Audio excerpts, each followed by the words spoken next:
Hey, pilot, welcome back to Ready for Pushback. I'm Nick Fialka. Today's conversation is everything Blue Angels. I am talking to Mr. Brandon Cordill, who was a former team member, and it is a nice, long episode, and we talk all what it was like trying out for the team, what it was like being on the team, what selection was like, and then what it was like after being on the team. It's a nice, long episode. I thought it was so interesting. He was very gracious to spend his time with me. And I want to give you guys a heads up. When I had a tree fall on my house, and the dudes were cutting the tree off of the house. It's like right over the podcast studio. So during the episode, you might hear some background noise of a chainsaw and the chipper and all that stuff. So apologies, but I just wanted to make sure I got this recorded because it's such a great episode. So there you go.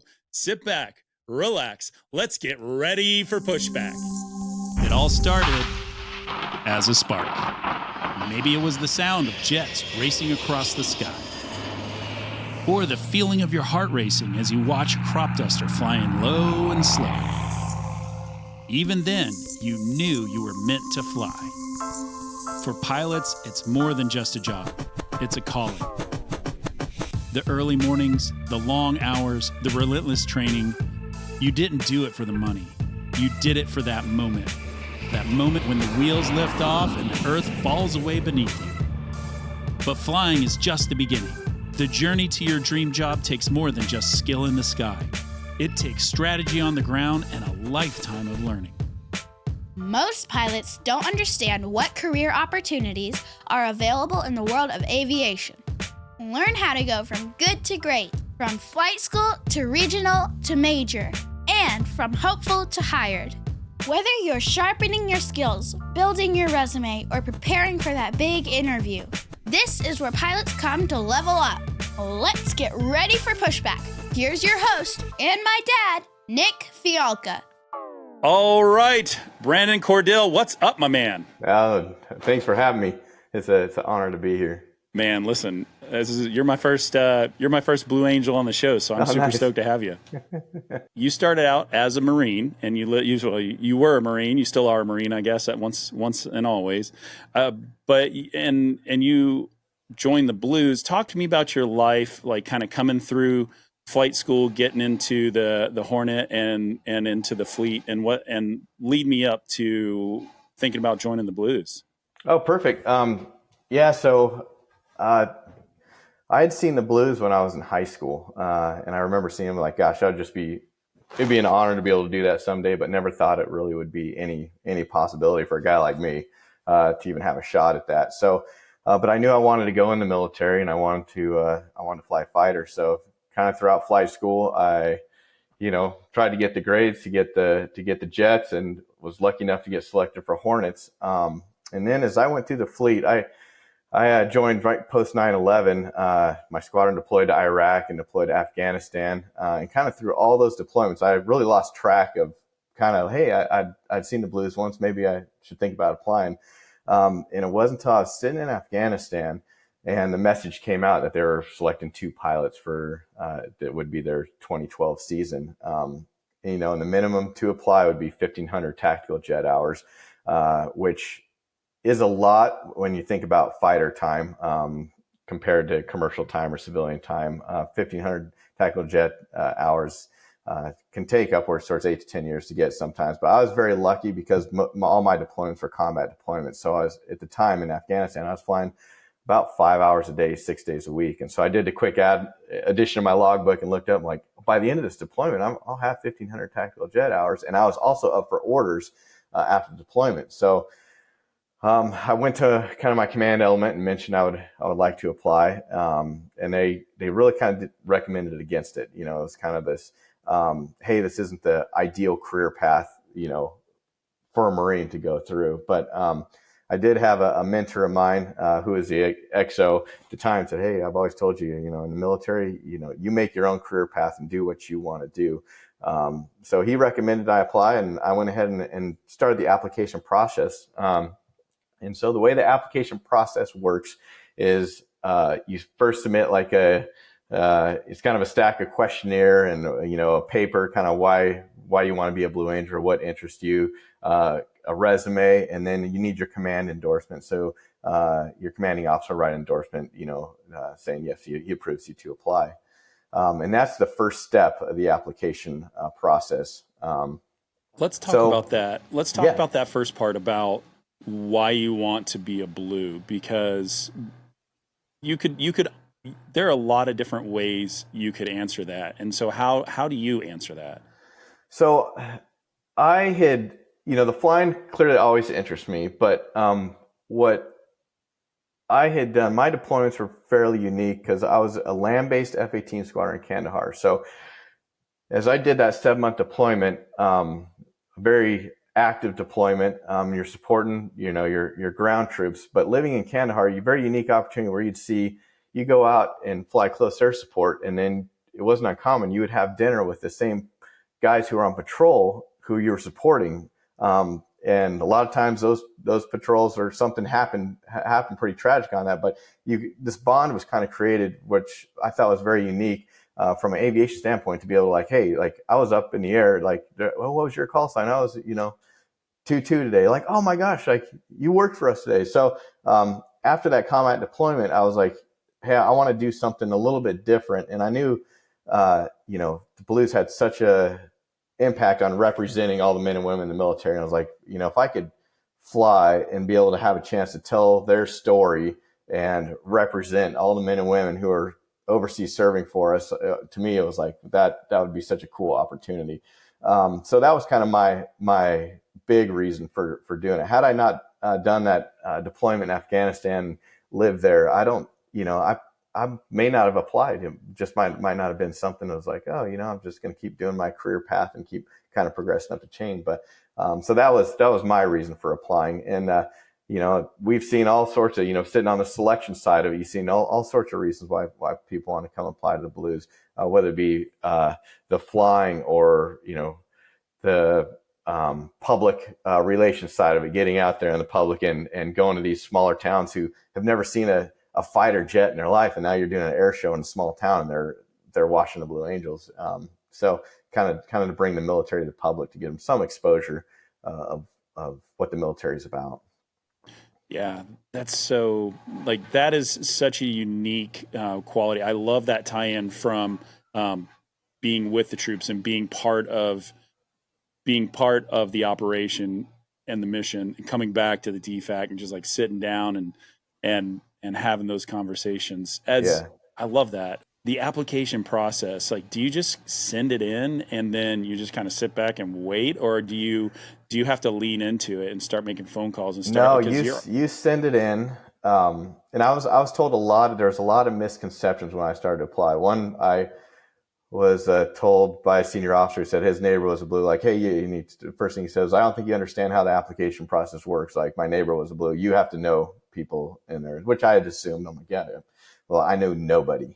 But I was going to give it a shot. So yeah, once you send in that application, you're considered a formal applicant. And then what's going to happen is the applicant officer for the Blue Angels is then going to send out their air show schedule, and you are encouraged to go travel to these air shows. And it's essentially called rushing the team. But really what the purpose is you travel to several different air shows, and you will sit in on the brief.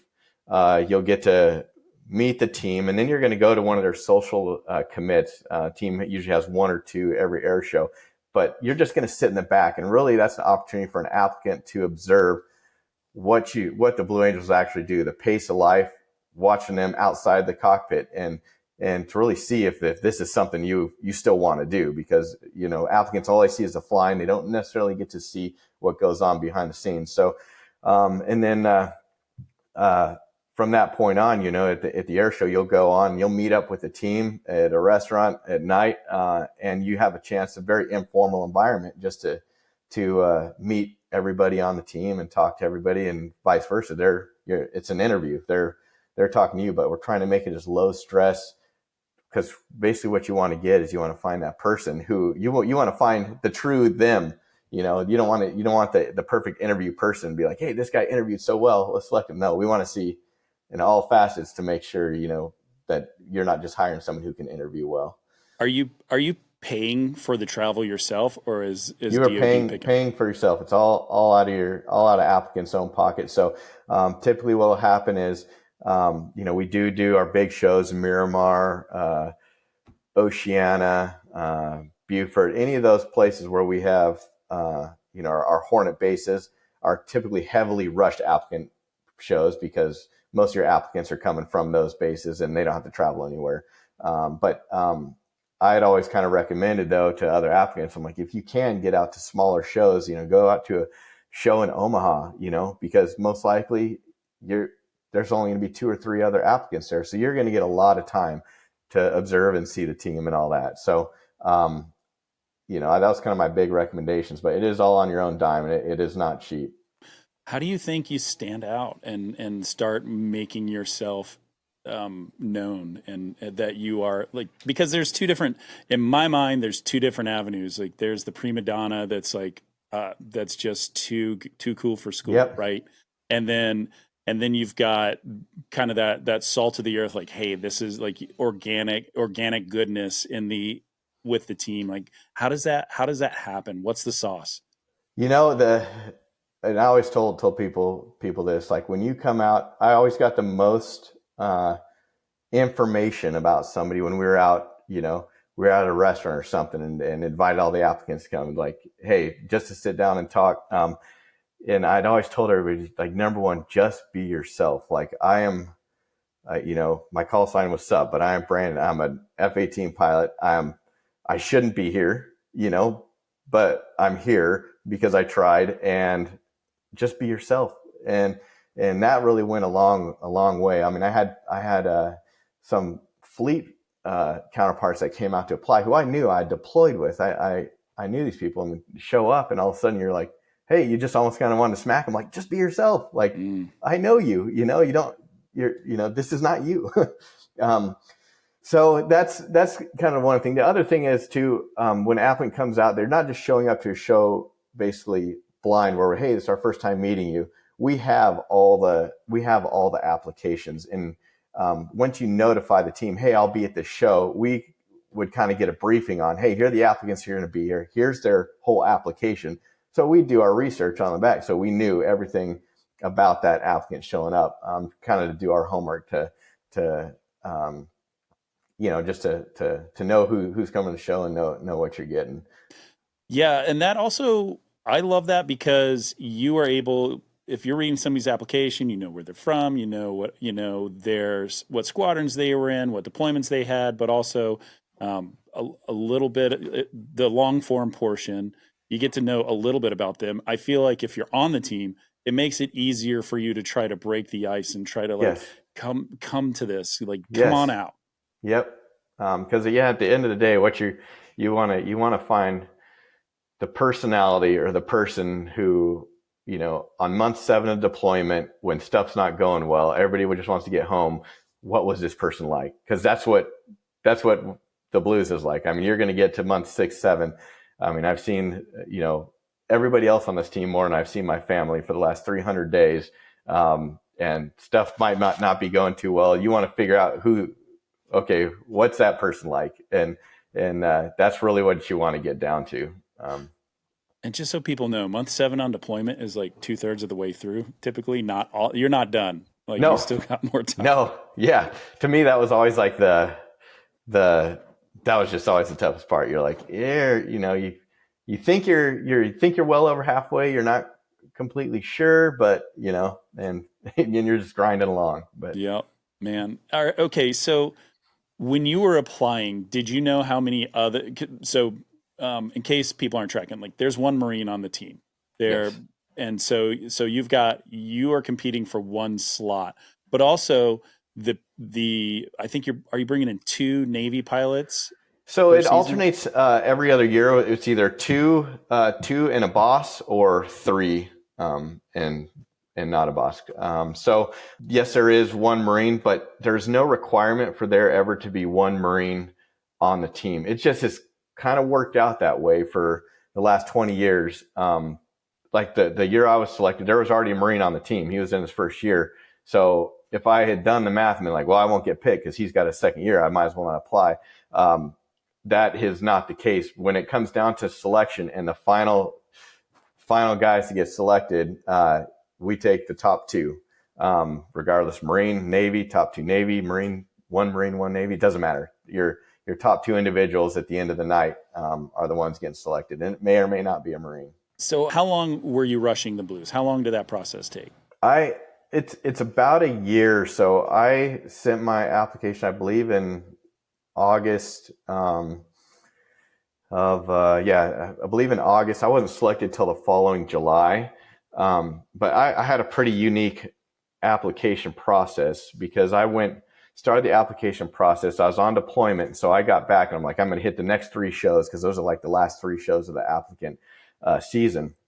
So I came back, I went to Lynchburg, Virginia to the show there. And at that time, something happened on the team. There was a low pull out of one of the maneuvers.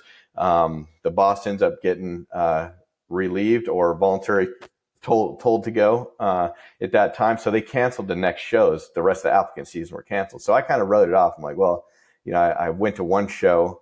Most applicants go to 3 or 4. Some are multi-year applicants doing this. And so I kind of wrote it off. And so I was kind of shocked when they sent me an email and said, hey, call in to the applicants officer to find out if you were selected as a finalist or not. I'm like, oh, I only went to one show, so I guess they're still considering. So what a weird time, what a weird event to happen. And then you're like, hey, give us a call. Yeah, it was like, yeah, give us a call. So they give you the first round selection. So I guess we can back up. So you're talking about number of applicants applying.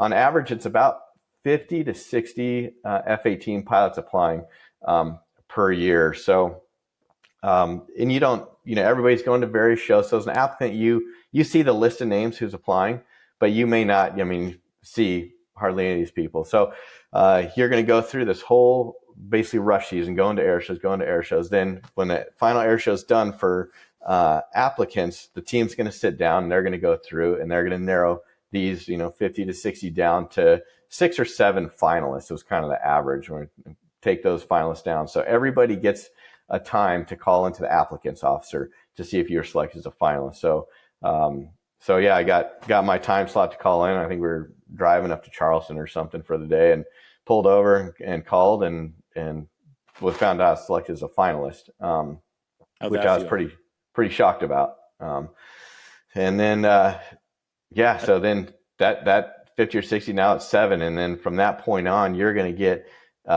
flown down to Pensacola for about a week. And this is going to be I would say more of a formal interview process. There's some weird stuff. There's like a strength test that goes on, which is, I'd heard about, I'd seen it in a video. But essentially, so one portion of strength test, you basically take a 40-pound, get on a low row machine, pull back 40 pounds, because in the Blue Angels, the stick has a 40-pound spring. So to hold level flight, you have to hold back 40 pounds of pressure to hold level flight. So they put you through a strength test, low row machine, 40 pounds, and they have some arrows up on here, and the flight surgeon is telling you, okay, move it to arrow 1, move to arrow 2, move to arrow 1. And meanwhile, they're writing stuff down the whole time. What the heck are they like? Well, he's got veins popping out of his neck. It's a lot of composure when you're because you're going to do it for 20, 25 minutes. And when you get down the last 5 minutes, they're still asking, hey, yeah, so, tell me about it. Yeah. So where'd you grow up? Oh, where's that by? And you're sitting here just, grunting out, and they're just kind of, and none of that is make or break stuff. What I always found was pretty important was when it came down to the room split between the last, between two pilots for one spot, and that room is completely divided. You start going through the applications with a fine-tooth comb, and all of a sudden it could very well be like, these are both tied. Everybody loved both these individuals. And all of a sudden you look and you're like, well, this person at minute 22 was completely calm, cool, and collect. This person was barely hanging on, struggling. Like, you're like, oh, there's something. You never know. So, were you ahead of time? Were you just like doing some forearm? Like you just walked I did. in with I went to the gym. arm? I got some weird looks. But I went to the gym, Beaufort, South Carolina, and I'm like, okay, well, I've seen a video on a documentary of guys doing this test. So I put up I think I ended up doing like 45 pounds. I'm like, okay, I'm going to do 5 minutes and 10 minutes and 15. So I just wanted to make it, if I can do more than what I think it is, because I don't know exactly what weight they're putting in. I don't know how long it's going to be, but if I can do just work up to it, maybe this will help. I don't want to drop this thing. And it turned out, went into it, and what I was doing was actually more difficult than the actual test. So, the rumor was going around from previous finalists were telling us like, oh, there's no way to train for it. And that was completely false. It's like, no, there's a way to train for it. And it was just going to the gym, and I'd sit down there and I'd hold this, set a clock, and just hold this low row machine, hold this weight. And as long as I could, until your hand eventually gives out and your arm gives out. And it's completely random. But in the jet, it is no kidding, 40 pounds to hold straight and level flight. And your arm and your hand will be numb, usually within about 15, 20 minutes of the flight. I always found when my hand went numb was when I was warmed up, ready to go. That's when I'd fly the best. When basically the hand had numbed up, you're like, all right, you're warmed up, ready to go. It's crazy. That's awesome. Oh my gosh, dude, that's wild. Okay, so you passed the fitness test. Yep, and then next is a panel, a big panel interview, and it's a very pretty serious interview. Is it with all the officers or just the team? All the officers? All at the time was 16 officers. So you sit down, you walk into the big room, and everybody's seated around, and you got boss at one end, everybody around the table, and your seat is at the other end. Your seat's probably been lowered to the ground. It's like a FNAB. Yeah. So you walk in there, everybody's looking at you. They're in their show suits here. I was in my Charlie's uniform, okay. And you sit down and they start firing away, and it's a very serious interview. So I'd say I always thought when you're on the road with the Blues, when you're at the social engagements, it's all smiles. Everybody, it's you. I mean, you're at work, you're doing your thing, but when you sit down in that panel interview, it's business. And you sit down, and each officer goes around the table asking questions. And give me some. What are they asking? We pulled all flight school grades from day one of flight training, from your Sinatra training jacket, which is the whole final jacket of everything you did from my first flight in T-34. We pulled all those grades, and we pulled NSS scores, which for those who don't know, I think it was the Naval Standard score. But that's right. Your final culmination when you get your wings, you get one number assigned to how well you did in flight school. So we pulled all that info, and what we found was, and we'd ask a lot of questions about flight training, because what we found was you could have a pilot come in and say they were rock stars in the fleet, just every qual in the fleet solid, and all of a sudden every now and then you pull a flight training jacket and you're like, well, they didn't do the greatest in flight school. Like, that's weird. I mean, they have so you want to figure out what went on there, because what we found on the Blue Angels is you could have a great pilot, but somebody who struggled in flight school would probably struggle as a Blue Angel, because flight school takes a unfamiliar task that nobody really, there's people who know how to fly already, but not the military way. But unfamiliar task, you're supposed to learn that in a specific amount of time under a very specific standard. And there's no room for slop for a whole lot of reflies. You have to do it. And Blue Angel's the same way. I could have 2,000 hours in a Hornet in a fleet jet, but I go in a Blue Jet and I take off for the first time flying that type of formation, learning it. Nobody knows how to fly that type of formation. So you're basically doing what you did day one of flight school, taking this task that's unfamiliar to you, and you have to learn it in really 120 flights. I mean, it's roughly 120 flights, and you're show ready. So, and there's no room to, hey, we're not quite ready for our first El Centro show. We can't make it out to Miramar. We're not quite ready for that. There's no room for that. So we found flight school is a good indicator. So we would ask a lot of questions come about experiences in flight training. And then we also go down very similar to airline interviews. It starts out with the boss giving the 1 minute, hey, tell me about yourself. That's every airline interview starts out that same way. And then a lot of questions will come off the side off your answers. So that's so you can, does it go sequentially from boss down, or It does it does. just? Yeah, everything on the Blues is number ordered. Very, very weird. It's not a lot of time. It's not really rank. I mean, the boss is a boss, but even that, everything always happens in numbered order. So if boss is not present, the most senior guy would be number two. If number two is not present, the most senior pilot in the room to make the decision will be the number three pilot, even though he's a first year pilot. So How did you feel coming out of that interview? I felt like it went well. I felt, yeah, I really felt like that interview went well. I didn't do a whole lot of prep for it, but for whatever reason, that interview I went in, and I think it's when you go into something and you don't think you really have a chance of making it, so you're like, you know what, this is a cool experience. I'm happy to be here. I just spent the last week with 6 other F-18 pilots who are just phenomenal individuals, and I'm like, I don't have a shot. And so I think when you go into something like that, almost like, hey, let's enjoy this. Let's, not, I'm going to have fun. I'm going to enjoy this experience. And I think you're able to be yourself a little bit more, where it's like, hey, this is on the line. Like, I didn't think I had a shot going in there. You just never know. So I think I was probably a little more relaxed than, I probably would have been if I thought, hey, I have a realistic opportunity to make this thing. Let's not mess it up.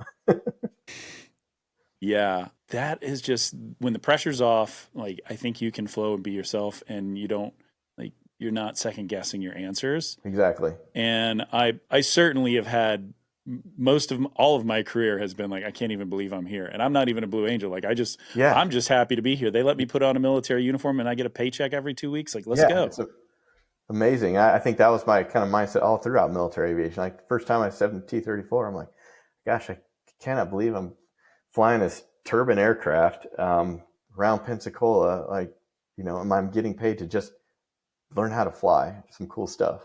Yeah, man. So after you finish the interview, are you guys are you hanging out in like a ready room, just chilling, and everybody's in there, or is it, hey, you're in, you're out, we'll see you later, we'll give you a call? Yeah. So you're in, you're out, but then you go into basically all the office space where 2 through 6 have all their desks, and you're kind of hanging out in there. Everybody else, the whole team's in the interview room, so you are just hanging out with the rest of the applicants. You're probably writing down all the questions you got asked, and you're going to pass that along to the next guy who hasn't done his interview, because we take care of each other. And even though we're competing for the same spot, we're taking care of each other. So you're probably, hey, he asked me this caught me off guard, like here. So that person can sit down for a good 5 minutes, like, oh my gosh, they may or may not get asked that, but you're always trying to take care of your peers. So you do that. And then at the end of that, everybody's done their panel. I think we went out to lunch somewhere on base. I think it was the O Club on base with the team. And then that night there's another meet and greet where all their spouses show up. So you're meeting, their families. And then, so after that week, so immediately that next morning I flew back to Beaufort, South Carolina, and they give you a time. They said, you will call in to the boss on Monday at 10:02 a.m. So you're saying, okay, is that 10:02 East? Is that Central? Okay, it's got to be Central. So 10:02. So you're watching a clock, and this is the big phone call. This is where you call in, and the boss is basically going to tell you either made the team or you didn't. Okay, so you go from finalist to interview to results. It's pretty immediate. It's since changed a little bit. Previously, the team just did the selection. They would stay up late after we left, late that night, and they're doing the selection, and we'd call in. I think it was either the next day, or I think it was the next day.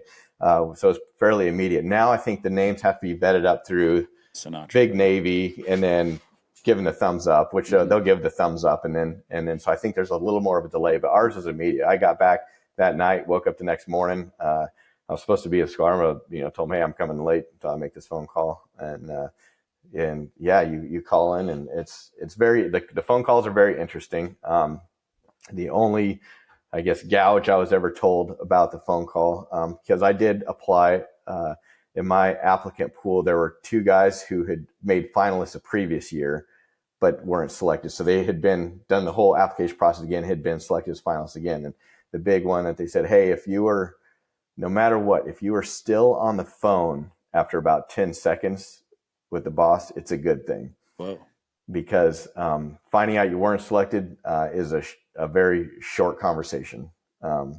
not going to sugarcoat it. You weren't selected. Like, thank you for applying in the conversation. But so yeah, they had said if you're still on the phone, like, it's a good thing. And so yeah, I called into the boss, and first thing, hey, sup? Yeah, gosh, thanks for coming out. And you're a young fleet aviator, so we're going to go ahead and throw you back to the fleet. We really want to appreciate you coming out. So I'm like, okay, yep. I didn't get it. So, and then all of a sudden he's like, hey, before you go, I just want to talk about some of your responses on the interview. I'm like, dude, I just found out I didn't make the team. So now I'm going to get critiqued on my interview. So I can't remember what it was, but hey, you said this. We really didn't like this response. I mean, that was just kind of crazy. Why would you really ever say that in an interview? And I'm like, geez, but in the back of my mind, I had this thing like, why am I still on the phone? Oh, yeah. So I had to, hey, if you're still on the line, it's a good thing, which that's, and so, so I was getting basically my interview critiques right there from the boss of how bad it was. Welcome to the blues, because that's how you live your life, right? That was the next thing out of their mouth after about 30 seconds was hey, welcome to the blues. You're like, wait, what? I thought, okay, wow. I did get selected. So yeah, you never know. But also, like, you're going to spend the next 3 years critiquing everybody around you to make yourself better, right? Yes. That was your first drink of water. It truly was, because it is. I would say your tour on the blues is just it's a big self-critique, because every debrief you do on the blues, when it's your turn to debrief the demo. So right when we sit down, we go through, and 1 through 6 go around the table and say their self debrief of the demo. You start out with safeties of flight first, and then you brief through every maneuver you did on the errors that you made. It's a very quick. It almost sounds like a foreign language if you ever see it on video, but you do a self critique of yourself before you ever even jump into the main portion of the debrief. You've critiqued every major mistake, safety of flight, smallest of errors you made. You get to go ahead and say all those errors, which is kind of nice, because you from the time you land, you want to get that off your chest. Like, I did this wrong. Ooh, that was bad. Oh, I can do this better. But you just want to tell somebody. So it's a great opportunity to be able to, like, tell somebody, not have to wait for somebody to tell you, hey, you messed this up. Like, so it is. Yeah, it's a big self-critique. Sorry, I totally jumped ahead on you, because I want to how'd your wife feel? I think she was excited. Nobody's ever excited about the time on the road. Yeah. You're going to be away, because I literally just got back from Afghanistan. I had a newborn and newborn and 2-year-old. So it's like, oh, okay. So it's just really hard to prep your family, because it's hard to prep something for something you don't think will ever be a possibility. You're like, yeah, I'm going to apply for this. Oh, okay, yeah, I won't get picked. Don't worry. And I think that's how I had kind of sold it. I was like, yeah, there's no way I'll get selected, And eventually you find out, yeah, when you get selected, she was in the room, was obviously thrilled for me. I think excited, because it's a new adventure, something completely different. But again, it's like you're going to be gone a lot. And that's, being an applicant, you didn't realize what 310 days every year is going to feel like, for the better part of 3 years. You're like, it's, to explain that to somebody is kind of weird. Yeah, boy, absolutely. How long is it from selection to showing up? Do you show up in El Centro, or do you show up in Pensacola and then fly out? You show up in Pensacola, so you get selected. Usually it happens right around July. Then you have, the first thing you're going to do is you're going to go, the team's going to schedule you to go out to the centrifuge. Oh yeah. So for the aviators who don't know that, the centrifuge, where you hop in there, spin you around in a circle in a room, and they just ramp up the G's. So as a tactical aviator, you do it once. Usually before you go fly the F-18, you go through it. It's not really a pass or fail. It's something you get exposed to, and you have a G suit and all that. Well, when you go back with the blues, we don't wear G suits. And it's a different G profile. So you go into the centrifuge right away to start working on your G tolerance without a G suit. And what you're trying to find as a team, that reason why that's number one, because if you have issues, and it's not uncommon for somebody to go in and have issues, they have time to work you up. So if you have issues on day 1 and 2, you're going to get sent back home. You're going to start working out your legs. You're going to do hydration, all this stuff. And then you're probably going to go out there the next week. And then you're going to go out there the next week and next week and next week until you get through these G profiles. And that's really the first step. And then, so I was leaving my squadron to go down to Pensacola, or to go out to the centrifuge while I was still attached to my squadron, training up for the Blues. Do you have the videos? I do have the videos. Yep, I have a lot of it. They're collecting dust somewhere. You get your first one, you're like, hey, this is me in the centrifuge and fleet. And then all of a sudden they just, I think the last time we went through, they're like, hey, you guys want your videos? No. Because you go back every year on the team too. It was one of the things we went, and it was always funny going back, because our how, and this is kind of a tangent, but how Blue Angels handle G's is a lot different than how they teach your G tolerance in a fleet jet. So a lot of times we'd show up to the centrifuge training, they'd be like, oh, let's see your technique. Oh, your guys' technique, that's terrible. That's not like, no, this works. Like, trust me. And you go on the centrifuge and G tolerance has a lot to do with acclimation. So when you're pulling 7-8 G's every day, you call it you become a G monster. And I remember towards the end of the season, I think you could go out and pull 7.5 to 8, and I could still talk normal. I'd be flexing, the lower body's working, but I'd talk normal. For one, it was only, when you have a rider, you don't want to sound like you're struggling on the tape. You want to sound nice, calm, and cool. So you'd be under 7.5 AGs going like, hey, yeah, there's 30 more seconds. Stick with it. Here you go. Keep going. But you're working. But, so yeah, the G tolerance is big. And that's the first part when you get selected. And then right after that, you move down to Pensacola, and you're going to join the team for about the last 6 weeks of that current season. And so what you're going to do is you're going to join the team. You're going to travel with them. You're going to be in your, for the Marines was the Chucks, your Charlie uniform.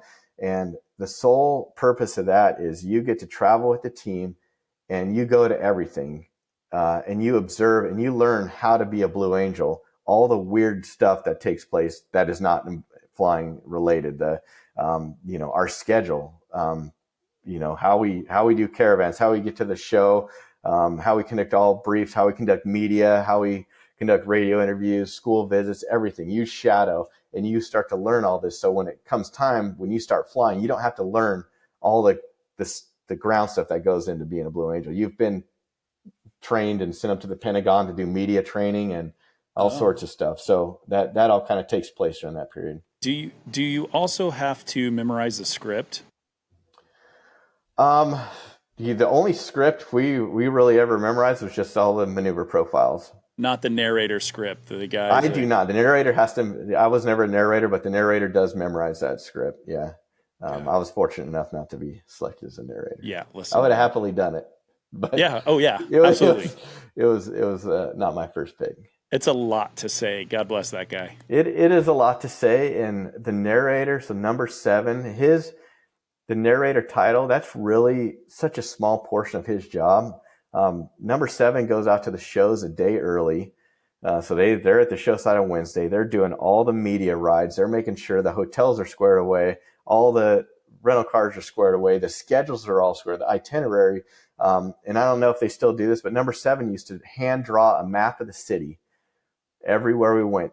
Very detailed hand-drawn map. And on one side, it would have all the times of all the locations, the distance mapped out by odometer reading to get to these locations, where each was. And then on this is back when people used to listen to the radio, you'd have radio stations of, hey, here's all the local radio stations of what type of music you want to listen to. That was number 7. It was like a work of art when you got these itineraries. I'm going to see him in 3 weeks and I will ask. Yeah, I'm curious. I know we transitioned to my last year. We did some experimenting with some digital work with doing some Google Maps screenshot and all that. And then I think it went over pretty well, except for from prior 7s who were like, no, I sat down and I hand drew maps, on Tuesday before I left for the show site, but here's all my favorite colored pencils. Yep. It was always fun watching them, seeing dudes do a work of art, but they were some impressive, maps they'd draw out, but you had everything, your whole itinerary on the thing. And so that was really number 7's big job. And then and then he'd narrate the show. And then when we broke jets, number 7 would have to go fly the profile flights after the maintenance was done. So working around the clock. I was flying to New Orleans, I don't know, about 3 months ago on the 7.5, and I heard number 7 lost comm, call it like 7600 on an FCF, trying to get everything done, and like 7600 trying to do the Avenue of Fame, like all the way back to Pensacola. Yep. I was like, oh, this poor kid. Yep. Yeah. Number 7, I can remember going through, and this is kind of the way the whole team works, but I remember, I think we were in Canada or something. We were hitting a lot of birds. I think we went through 2 or 3 engines in the show in Canada, and took off. Maintenance comes in. Yeah, we need 2 new engines. So immediately all the Fat Albert guys get up, and the sole mission of that Fat Albert is basically for support. So they get up and they go launch. I think they have to go down to Beaufort. They got to go to Norfolk, maybe one other location to find these engines to bring them back. So then they install the engines. Well, that night or that early that morning, number 7's profile in the jet and make sure it's all good to go. Meanwhile, I think I came down the elevator that next morning. I got my coffee in my hand, all fresh, and Fat Albert guys come in the elevator just red-eyed, just tired. I'm like, what are you guys doing all dressed up so early? It's like, yeah, they've been flying all the while. 7's already flown your jet, and it's ready for you. When it's showtime, I walk up the ladder, no pre-flight, and hop in, and I knew it happened, but you didn't know this jet had an engine change, had already flown, had already been turned, is set to go. Are 7 and Fat Albert flying in the blue flight suits to go on the FCFs and logistics runs, or are they just what my green bag? I can't speak for the Fat Albert guys. I was never on with one of those guys, but they left in their blue flight suits. But standard transport, who knows what happens? Ball caps go on, pajamas go on. We're flying all night. Yeah. Pack of Copenhagen. All right, good. All right, so this is great. You're on the team, and you're like, how is it trying to learn the demo? It's challenging, but it's fun. It's when you first learn to fly the demo. So we first start out right when you in Pensacola. So our last show is usually the first or second week in November. When the salute drops from that last show, and you're basically a newbie on the team now. It's your time to start training. So we'd have 1 day off, and then you'd start winter training that next day. And it starts out very basic. You start down learning the walk down and the walk back, which none of us can march. It's not even a formal version of marching. It's very strange, but you learn that, and then you take off and you join up over the water, South Pensacola, and you just start some very basic, almost flight school type of formation training. You get, because even as a fleet aviator, very rarely were you snuggled up flying formation. Usually that just came in from either going through weather or takeoff and landing. So you kind of go back to the basics there, and you start the formation very wide, which is probably actually wider than what a fleet formation is. So you start your basic turns, and then all of a sudden you start to get into some rolls and looping together. So we'll start, and the boss is learning this too. If it's a first year boss, he's learning it too. So you'd have boss up here, you'd have number 4 beneath him, who's the training officer, who's second year. And now you're going through the profile. You're teaching boss how to do the profile. Once he's got the profile safely where, we've got enough altitude protection, I'll bring in, 2 or 3 and bring in, okay, number 3 is always going to be a first year guy. So 3 come in and you're teaching 3 how to roll in formation. And then you take him out, you'll bring in 2, and now you bring them both in. Now, you stand and trail and you watch them roll, and eventually you kind of snuggle up in the slot without telling anybody, and now you roll together. And same thing with loops. You're teaching everybody how to just do basic rolls and loops. And the whole goal is you do that for from November till the first week of January. Ideally, at the end of the first week in January, you can loop and roll together as a team.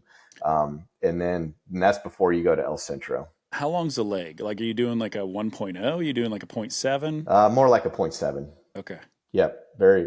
Pretty short. Seemed long then. Now it seems real short. Yeah. 0.7 with 40 pounds. And you'll fly anywhere from, twice a day in Pensacola. And then when you got to El Centro, it's anywhere from 2 to 3 times a day Oof. for 6 days a week. Buddy. Yeah. Gotta hydrate. But it's flying camp, you're like, dude, life is good, man. Yeah, for sure. That's a lot of gas, man. Yeah. Dang. As you're getting into it, you're in Pensacola and then you go to El Centro. Like that's your first outing. How long are you in El Centro? About 3 months.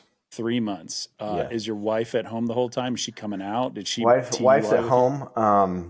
Wife family is all at home. So it's kind of teams away to just go away and get from everything. I mean, if you've ever been out to El Centro, there's not a whole lot out there, not a whole lot of distraction. It's weather is for the most part always very good at that time of the year. So you go out there, and that's really where the team comes together as the team. Because you fly 2 to 3 times a day. And most of these debriefs are not good debriefs, so you're not only flying, it's not, hey, we just flew once, hey, let's high five, and hey, that great job, let's go do it again. Like, no, you're coming back and you're pulling learning points and critiques out of all this, and then you're going to go do it again, and you're going to go do it again. When you're learning it, when you are doing it and you're getting these critiques, like where were you struggling? I would say, so I started out as number 3.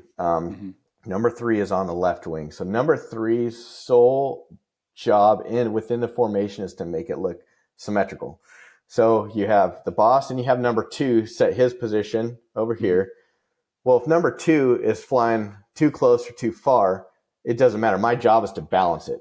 Yeah. So I could fly the reference point, and I always felt as number 3, you're like, okay, yeah, I can fly I'm hit my reference point, and you look at the video and like, okay, it doesn't look quite right, and I'm getting a critique, and you're like, no, I know I'm in the right position. And I was like, doesn't matter. It's your job is to balance formation. So being able to fly the formation and then look over at number 2 to be like, all right, I need to balance him, to make it look right. Okay, so from 1 and 2, do you have a reference point on 2 to know like, oh, he sucked, or like? Oh. I did have one. There's and if you look at the side of a Hornet, there's a canopy bow that comes over, and the bow from where. So if you have the canopy bow looking sideways, if you look aft from where the actual cockpit glare shields start, there's this little triangle of space that if I could see through that triangle, I was exactly abeam him. Nobody really teaches. I try to teach it as number 4. When I moved in, everybody has their different techniques. That's what I found worked for me. I just knew when I looked over, if I didn't see blue sky looking right through that hole, I'm not where I need to be. So that's kind of, I keep that in the corner of my eye, watching that little triangle, but I'm flying my reference points off the lead aircraft, but then always keeping an eye over it, like, okay, and just trying to balance it to make it look right. So that was kind of the hardest thing as number 3, because you're like, oh, I'm nailing this. I'm nailing my position. You watch a video come back and then the slot points over to you like, hey man, you're sucked, or you're like, oh wait, no. No, yeah, you are. Here's the video. Like, oh, okay. That's my job, is to make it look right. Are the cameras in the jets? Like, is there like, who's taking the video? Is somebody on the videos ground? are basically have our ground support. So we have, the team has some awesome cameras, but they're down there at center point filming everything. And then your flight surgeon, he is on the ground grading every maneuver that he sees, basically from the ground perspective. So we have what I saw in the air, we have the video, what it looks like from center point, and then we also have the flight surgeon, what he thinks, he saw what was going on. So you kind of put all this whole big picture together to figure out how the maneuver looks in front of the crowd and how to fix it. How long does a debrief take? Debriefs we try to keep them to about an hour. But when I was number 4, you're in charge of running the debrief and doing the training. And you always felt like over an hour, people can start to get discouraged. I mean, you can only critique so much. And our schedule's really only allowed for an hour. You start an hour, you're showing up late to commits that night. An hour, we tried to get in and out in an hour.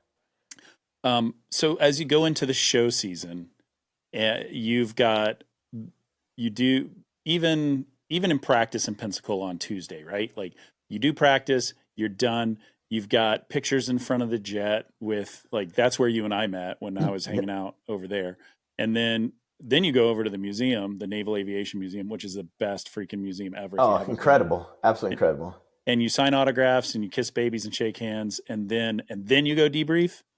The debrief, yes. Then we'd go do the debrief. Sometimes, depending on the museum schedule, it'd work about an hour. But at that time, then we'd go back and we'd do the debrief of it. And that's kind of how the show worked too, which was it could be kind of difficult because you'd land, you'd sign autographs on the crowd line, do an hour's worth of pictures, and then you go to the debrief. And it's like if the demo didn't go great or something happened in that demonstration, it's more difficult to go put a smile on, but you had to do it. And when you know, like, there's stuff I want to get off my chest, or this debrief, or as a team, we didn't fly well.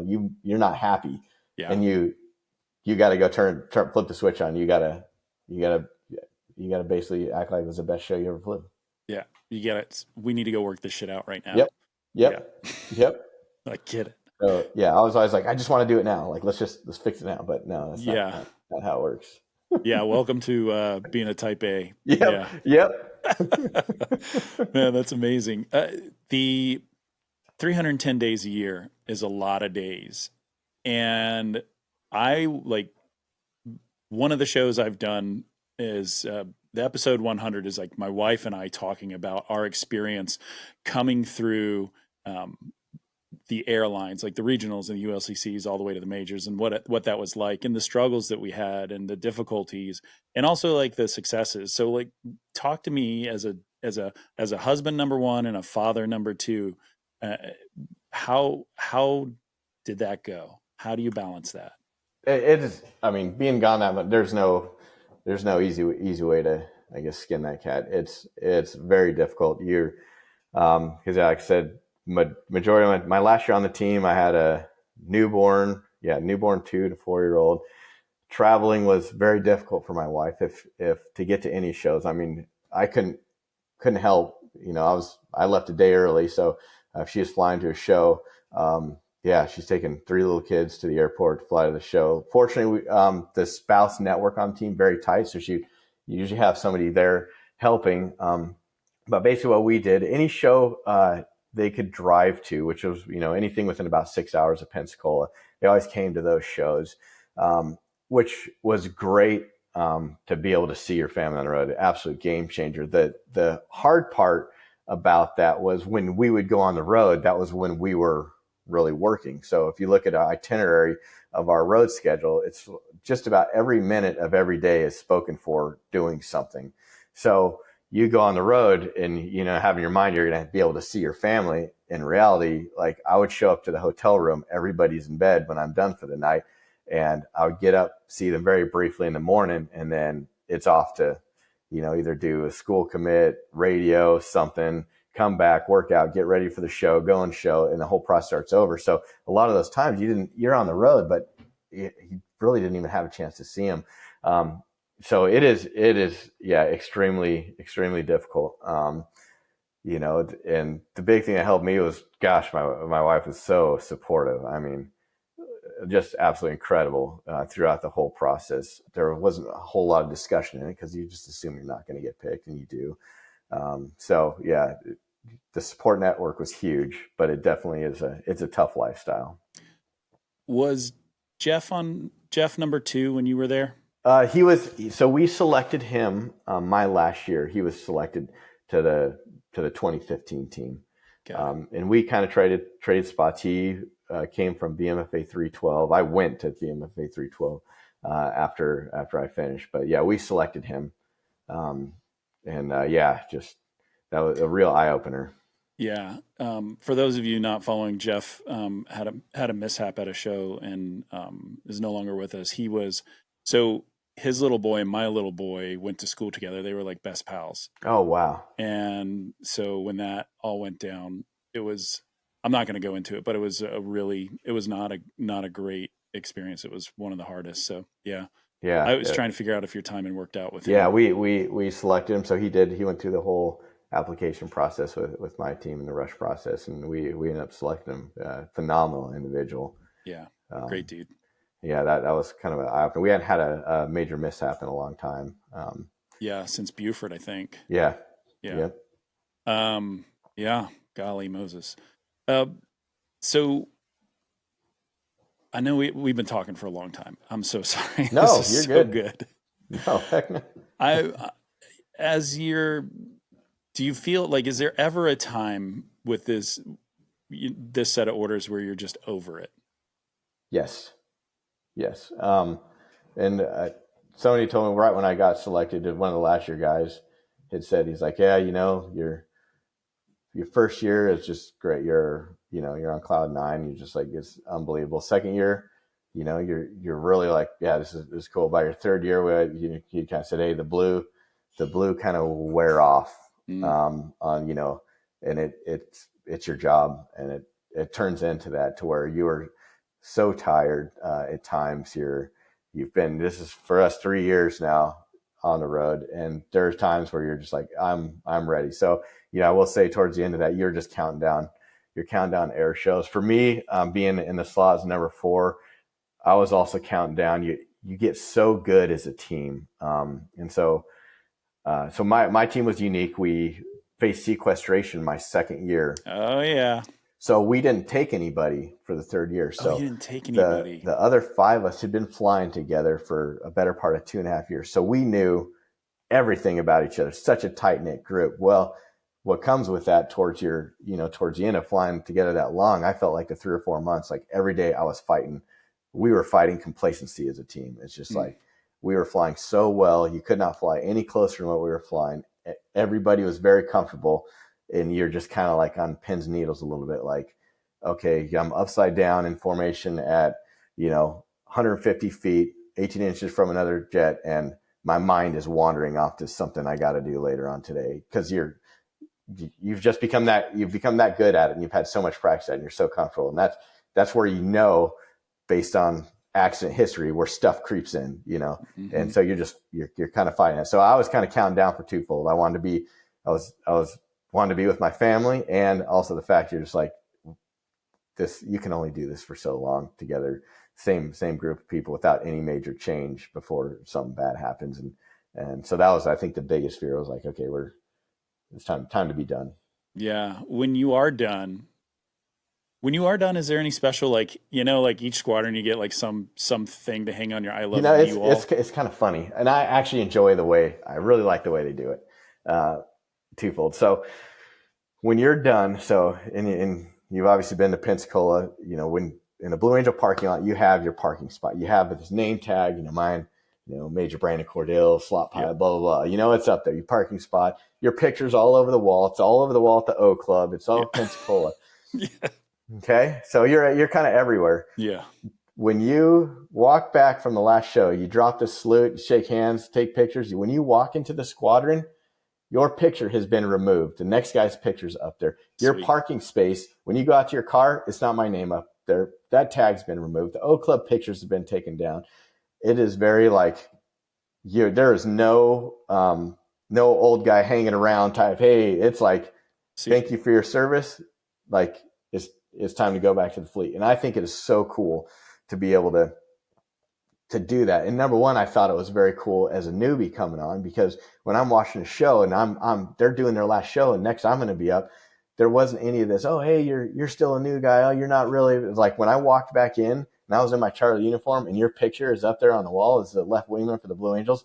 I don't know anything about flying left wing because we haven't started training, but it's like, there is no question in your mind. Like, you are on this team. You're a part of this team now. And I think it is so cool the way they do that. And I kind of chuckled going out in the park, going back out to the squadron. I'm like, yep, they're not joking. Like, you had your time and it's done. It's time to move on. And there is a dinner. There's a formal dinner takes place a couple nights later, and you get a lithograph and a chance to talk to the team. But yeah, it's pretty cut and dry. When you're done, you're done, and there's no question on when that slot pilot was done. Like, nope, I'm now the guy. There's no turnover. It's great. I thought it was cool. Yeah. One of my favorite Blue Angel things is that on the green jacket, the Blue Angel patch is like covers the first 3/4 of the actual jacket. It's huge. Big. It's the biggest dang patch. It's like, it might as well be a tapestry. Yep. It's huge. It is so big. Yep. Yeah. Yeah. I think I still got mine somewhere around here, but yeah. I'm slightly jealous. I'm like, dang, everything's big. Yeah. Yeah, it is. Yeah. Borderline obnoxious, but It's first time I saw it, I was a flight student in API in Pensacola's, before September 11th, and I saw a guy walk by that was on the team, and I was like, dang, look at that patch. yeah. That dude knows what's up. In reality, I remember seeing those guys too, and I'm like, oh my gosh, like, look at that. And then you're on it, you're like, I'm just another knucklehead running around here. Well, I mean, but do you remember when you're in API for the pilot listening is the very first few weeks of like basic, like how an airplane works. It's not ground school, but it's like a basic thing, and you have to pass it to get to flight school. But every Tuesday you're sitting there in a class, and the team flies right over you, and you're like, this is why I'm doing this. This is why I'm doing it. It truly is. I remember that in API of seeing that, and like that just seems so foreign. Like to watching that, you're like, that's crazy. To even have like now you're in a pipeline to where you're like, man, if A, B, and C, and D, and E, and F all lined up, like I might have a chance to maybe do that. And you're like, no chance. You're like, gosh, that's just so amazing. Even when I was selected, I was sitting out in the back of the house. We lived right out the back gate of Pensacola, and they were still practicing. And I hadn't checked into the squadron yet. And, like watching them practice, I'm like, there's just like, that's crazy. Like that I've been selected to go do that. Pretty surreal.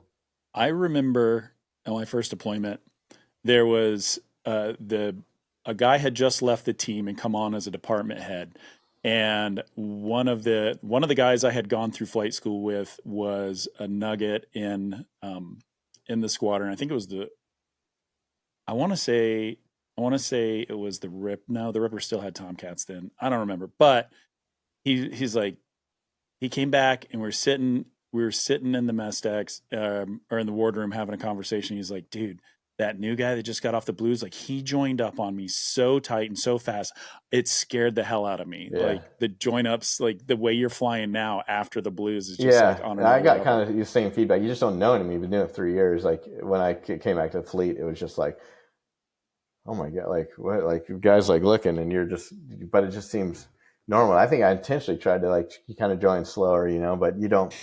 The rates that we have joined, the closure rates, we didn't use any air-to-air radar to judge closure. You wouldn't want to see what the closure rate is. It was so amazing. I mean, you just, the joins were some of the most fun, in my opinion, of the flying, was what took place behind the crowd on the joins, because you get so quick and you're not quick to join to show off. You're quick to join because you don't want to get left out of the next maneuver because you couldn't join up. So it's a race. As soon as that maneuver is finished and you break out, it's a race to get back to join the formation, because that maneuver is coming in 30, 40 seconds. Yeah, that's a really good point. So you decided to get out of the Marines early, though. I did. When I was getting ready to go back, leave the Blues, I was really begging for orders to go to do some war college. I needed a year basically to recharge the batteries with my family. It was, and the monitor, the way it works was like, no, we're short guy. We need you back in the fleet. So I'd called back, to the fleet there, said, hey, I don't care what squadron I go to. I need a squadron that just got off deployment. I need a year at home. And it was like, great, we got you taken care of. And they tried, like, hey, you're going to, and this time it was 312. They're just getting done with the deployment. And they don't go out. It's supposed to be like a 10-month cruise. They don't go out for, I think it was like 13, 14 months or something like that. And so I'm like, okay, this works. So, and it was literally as we were debriefing our last show, I got a text like, hey, we just picked up a short notice, 7-month deployment. Right. So I called, okay, so we're going on deployment in a couple months. What happens after this 7-month deployment? It was like, well, we're going to come home. We're going to start workups for 6 months. Then we're going on that cruise. And it was like, oh my gosh. So two deployments in a year and a half. Yeah. So went back to the fleet, and when I walked out the door for that 7-month deployment, on a 2, 4, and a 6-year-old, I was like, never doing it again. I'm ready to go. So I went ahead and did that deployment, interviewed with Delta right when I got back, and just chose to go to the airlines from there. Well, Are the airlines a lot like the Blue Angels? No, not a bit. Yeah, and I do enjoy the airlines, but lifestyle completely different. Being gone for 3 or 4 days at a time is a little bit of the same, but being able to come home and you could have 2 or 3 days off, you could have 3 weeks off, depending on how you work your schedule. Yeah, completely different.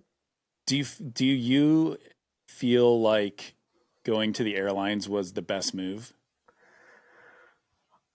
For me, yes, because I've always enjoyed aviation from when I was a kid. I've always enjoyed flying, and I couldn't see myself doing another career that didn't involve flying an airplane. And that's where in active duty, I could kind of see the writing on the wall. It's like, hey, I've been in the cockpit for 13 years straight, never left the cockpit.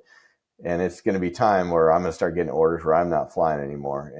And to me, my heart was really in aviation. So I'd wanted to go to the airline since I was in college eventually. So for me, it all kind of lined up. It was like, okay, this is probably my last deployment.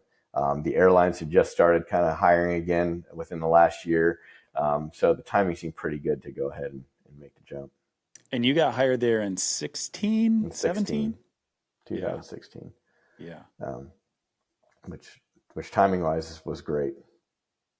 Yeah, for sure. That is really amazing timing because he had 4 years of pre-COVID and then just huge seniority now. You've got I have no complaints. Yeah, COVID, I'm like everybody, caught everybody off guard with that, but I'll made it through. Yeah, for sure. Just, man, what a time. Dude, Brandon, thank you for giving me this hour, giving the pilot this hour. Like this is my pleasure. I could talk for another 2. I was trying to like find a way to be polite to you and just give you back your time. So no, you're good.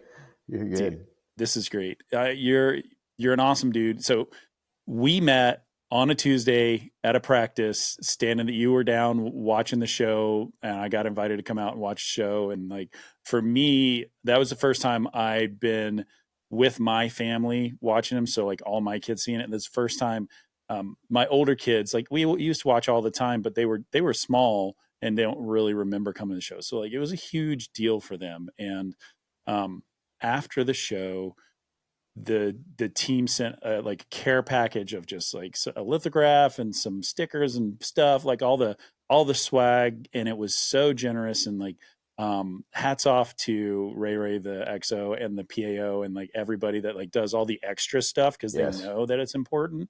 Yes. That's the thing I want to drive home is like the people on the team, whether it's a maintainer or an admin personnel or whatever the job is, flight surgeon, team member, all of it. Like everybody is the top of their job. Yes. Like more like there's no BS. And that is an awesome, like everybody's like, this is how every squadron should operate 110%. If we could take this and multiply it out times the Navy, like, and the Marines, like what would we be? Yeah, it is amazing. The selection process is an impressive part of being able to find those individuals. And yeah, I'd say everybody I serve with there just top notch. A very cool thing to see. Bro, you are the coolest. I appreciate you coming on. Anytime. I'm excited. Just what a treat to have you here. And maybe one day when I kick back to the Airbus, we can fly together. Heck yeah. Yep. All right, pilots, that's a wrap on this episode. And I know what you're thinking. You need to make yourself a little bit better. So how do you make yourself a little bit better? You tighten up your resume. So here's what I want you to do. Go over to my website, spitfireelite.com/podcast, and you can download my free resume template. It is tight, organized, and it's the perfect pilot resume. It's just something I like to do for the pilot group, and it is free to you. So go over there, spitfireelite.com/podcast, and download your free resume template. While you're over there, look at all the services that we offer. Lots of great interview prep, lots of great application review. Everything you need to be a professional pilot is right there. spitfireelite.com/podcast. Thanks, and I'll see you on the next episode. This podcast is for informational and entertainment purposes only. The views expressed are those of the hosts and guests and do not constitute professional advice. The producers and sponsors make no representations or warranties regarding the accuracy, completeness, or applicability of the content.